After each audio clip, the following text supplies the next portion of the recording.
Family members should stay in a different part of the house, and in some cases, family members actually move elsewhere to avoid contracting illness while the person is ill.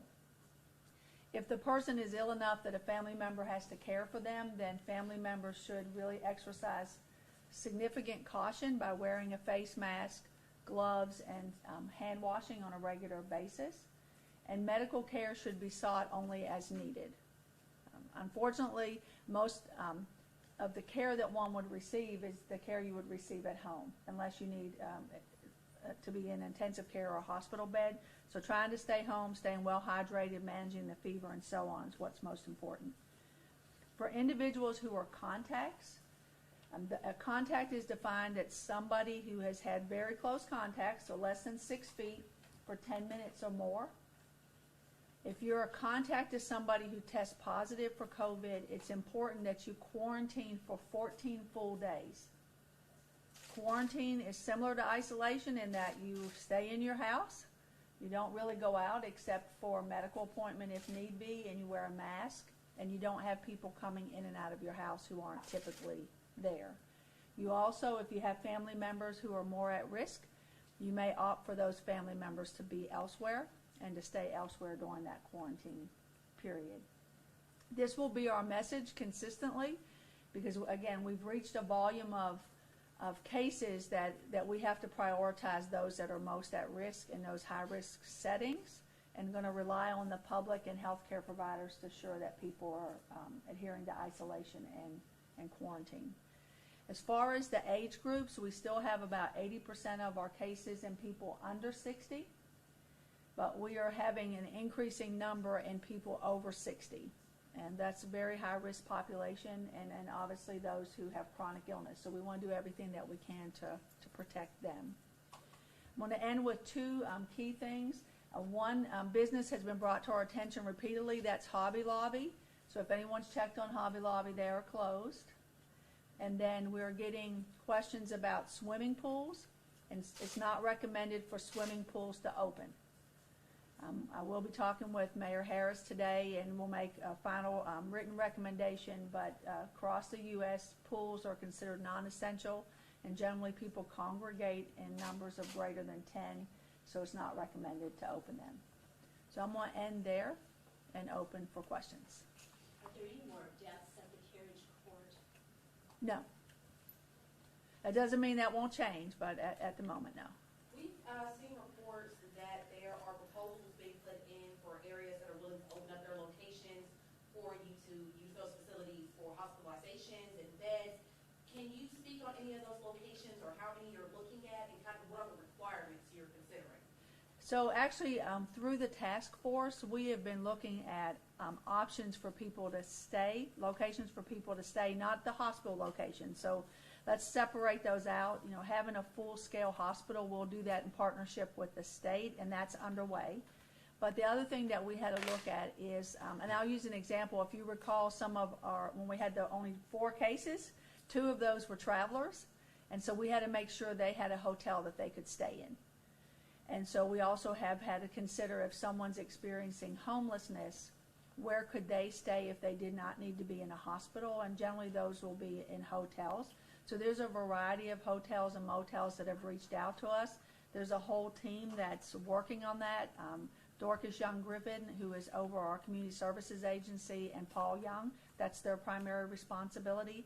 And I don't have the full list. We have a variety of places that have offered locations.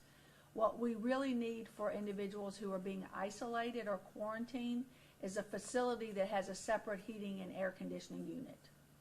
Not a central heating unit, and ideally one that has like a refrigerator and a place that food could be stored so that the person doesn't have to leave to get food, that we can deliver food to them.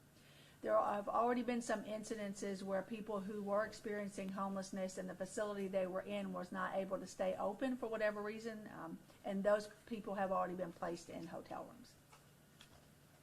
I'm going to go that way and come back. Okay. Okay. Okay. Okay. Just needed to clarify a little bit. So you said you guys are looking at a facility. You guys are working with the state to find a facility that would act as a hospital. Yes. Have extra beds. Well, the beds would have to be brought in. So you find a facility that can serve as a hospital space in the event that it's needed, and it's better to have that planned before the surge and ready to go. And so there's a variety of facilities that the National Guard and FEMA have looked at in the past week. So that would have the 1,000 beds. I know in another press conference they're talking about that, so that's what they're talking Correct. The ideal would be able to hold up to 1,000 beds, but some facilities may not be able to do that, so there could ultimately be more than one facility, but the goal is to have bed capacity up to 1,000 beds if needed. And what the ideal is, and this is what's happened across the country, is you move people out of the hospital who don't need as high level of care, so that people with COVID-19 are able to be in the hospital in intensive care or the negative pressure rooms. Dr. Household, I know that your task force member, Dr. Jane, was talking about maybe needing 6 to 8 times as many ICU beds and 2 or 3 more times of ventilators. Do you have similar quantitative needs as well? So, and let me tell you how the task force works, so that you know in the end we're all on the same page. We have one group that's the predictive analysis group, and that consists of David Sweat, who's our chief of epidemiology, who you've seen speak here, 2 of our epidemiologists that are doing a lot of our analytics, 1 data analyst from the fire department, and Dr. Jane, and then I weigh in as well as Dr. Randolph. So the group collectively, and Doug McGowan weighs in as well, collectively will come to that prediction. It is still in process. There's a variety of different calculators that have been used to determine when the peak will occur in different communities, and some of those calculators take in more factors than others, if that makes sense. So, you know, how much social distancing do we really have? And that makes a significant difference on the surge. What is your demographic population? Do you have more seniors? Do you have more younger population, and so on? So they're working to make sure that we're as accurate as we can be, but I would say we're not completely there yet. I want to ask, let's do a hypothetical here for quarantine and isolation. Let's say you got a family of 4, 2 parents, 2 children. One of the parents starts feeling ill, ultimately is tested for COVID-19, awaiting results. What needs to be happening inside that household? Who needs to be where? Do the children need to go stay somewhere else? How can we explain that to people? So that's a great question. In an ideal world, and we know every household is different, that individual who's waiting for the test results should be isolated in a different room in the house and really try to avoid contact with everybody else in the house. Now, that may not be feasible depending on the size of the house, you know, how sick the person is, and so on. If people have the ability to have the children or others stay somewhere else, that's an option. And so the other parent should be, if room is available, in another side of the house. With the children. Only caring for the ill person with a mask on, or if they need to be in there. Correct. But the other parent needs to stay quarantined for 14 days. Once the test result comes back. Okay. So essentially when you get the test, you have to make an assumption that it could be positive and treat it like it's positive. So that person's isolated and you're already beginning to quarantine everybody else in the house. Once the test result comes back, then you make additional steps based on that test result. We'll go that way, I'm going to come up here. Mm-hmm. Who did the FedEx forms being considered for the surge site? Can you comment on that? That's one of the facilities that they, FEMA and the state visited. Yes, sir. Yes, so this morning I think there were, the count of fatalities was 5, and it's now, I think you said up to 7. Uh-huh. What can you tell us about those who passed away recently? So I will, honestly don't have all the details on all 7 of them because they have come in just over the last several hours. I do know amongst this group we had somebody who was in a younger age category, under 40. Everyone else thus far, if you recall, I've said has been the 50-60 range. I know one person is probably over 80, and if not more than one, and then one person was younger. Okay. Younger than 3 or younger than 4? Younger than 40. Okay, 40. Mm-hmm. Dr. Householder, too, are there any special provisions that funeral homes are being asked to comply with on handling bodies of those who died of COVID-19? So that's a really great question. The funeral industry had released instructions to funeral directors and medical examiners some time back, and that information is available to those funeral directors as well as to the medical examiner. Okay. And one more question on fatalities. In certain parts of the world, there have been so many fatalities that the morgue cannot accept them all. What are plans in case we reach that point in Memphis? So one of our agreements with the West Tennessee Regional Forensic Center, which is managed through the University of Tennessee Health Science Center, is they serve as a mass casualty site. So they have some expanded capacity on their facility in the event that there's a need for expanded facilities. Part of the role of the Regional Hospital Coalition is not only to look at hospital needs, but also if those hospitals have a high number of decedents, how do we assure appropriate locations for those decedents until they're dispositioned? Thank you. Dr. Householder, is there any consideration for using mobile phone data to assist in contact tracing? So that's interesting because, you know, University of Memphis is working on an app that does allow for monitoring where people are and determining if people come in less than that 6-foot contact. That's still being worked on. There are some legal questions that people have had about that app. So at the current time, our position at the county level is to wait and see when that app's available and let the attorneys work through any concerns they might have about the legalities of the app and determine the best usage that we might have for it here in Shelby County. Regarding the facility, the one that you're working with the state and Army Corps of Engineers on, so that would just be COVID patients? No, typically what happens is the COVID patients are higher acuity, and they generally are in the hospital where you have ventilators as well as ICU beds and negative pressure rooms, and you have less acute patients that can be moved to the other facility. Now that doesn't mean it would always be that way, but that's the general thinking that occurs, and that's what's been happening across the U.S. So that would be for anything, Right. any type of illness? Yes. As Chief Benson said yesterday, heart attacks still happen, strokes still happen, car crashes still happen, even though we have COVID, and we have to be prepared to care for those individuals, even though we have the COVID epidemic. So then Go ahead. You go. then the COVID patients would just be in the regular hospital? Right. You want to try to keep them all together if you can. Yeah.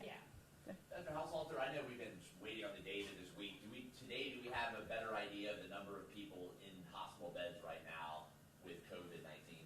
So what's happened in the morning meeting is each individual healthcare facility has been reporting out on their own data. And there's a little bit of variability because you can think of big systems like Baptist. They have facilities in DeSoto as well. And so they've been reporting out individually. It should be visible in the Hertz data probably by tomorrow morning so that it's a more comprehensive view of all systems at one time. We have been asked for that particular data, and unfortunately that's state data. It's a state database, and we've been asked not to release local data while the state may perhaps release statewide data. You know, we've been reporting on this obviously for weeks, and now that people are passing away, you know, we're hearing sometimes the victims, their photos, stories about their lives. Is this the point, do you think, where it really starts to get real to the public at large, the threat that this poses? I mean, are we past the point where some folks have not realized how serious this is? You know, I think there may always be people who doubt the seriousness of it, and our hopes are by, one, having the press conferences, we have many elected officials speaking to this at not only the local level, but the state level and the national level, and then the personal stories, that hopefully all of that combined will compel people to understand this is a serious matter, and that we all have a part to play in making a difference. And we all need to get the message out that this is serious. I've been in practice nearly 40 years. This is probably the biggest epidemic I've ever been involved in. So this is a once in a lifetime epidemic, and I think it's important for those of us who know that to say that so that people understand this is something very serious and that we need to take appropriate action. Dr. Haushalter, can you comment on the infectiousness like compared to tuberculosis? So that's a great question. I actually worked in TB for many, many years, and that's a passion of mine. Tuberculosis, generally you have to be in close contact with somebody for 4 or more hours while a person is actively infectious, so coughing, febrile, and so on. Compare that to COVID.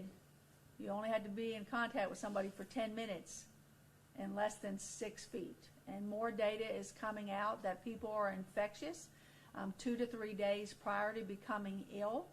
And so that's when they're asymptomatic. So there's a lot of opportunity for transmission before a person really knows that they're ill. So that's why social distancing is so critical. I'll take one more, because you look like you have one. Yes.